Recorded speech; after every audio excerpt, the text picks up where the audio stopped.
Hello. Welcome to my channel. In part 1 of what causes yeast infections, we discussed about the thing that actually causes the yeast infection, Candida albicans, which is a type of fungi. However, since this yeast can only cause an infection when there is an overgrowth, there is a different way of answering this question. It is right to say that anything that causes the Candida yeast to overgrow is the real cause of the infection. Now, if we tackle the question from this angle, we shall have a number of yeast infection causes. According to Mayo Clinic, WebMD and the CDC website, there are various factors that increase the risks of an infection. These factors can be broadly classified into 4 major groups. That is: 1. Habits that cause yeast infections.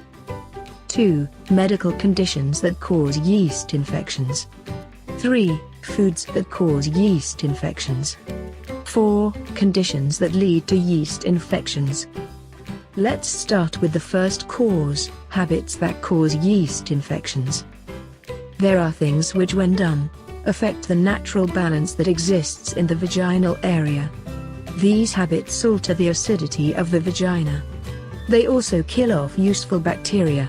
Both of these things eventually cause yeast growth to get out of control, causing an overgrowth. This then leads to a vaginal yeast infection. The second cause is medical conditions. According to WebMD and Mayo Clinic, people who have diabetes have an increased risk of getting yeast infections.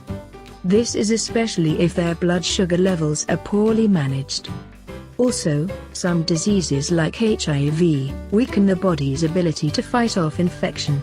This increases the likelihood of an overgrowth, and the chances of an infection. The third cause of yeast infections is foods. Any foods that increase your blood sugar level can cause yeast to overgrow, leading to an infection. This even includes fruits that have high sugar levels.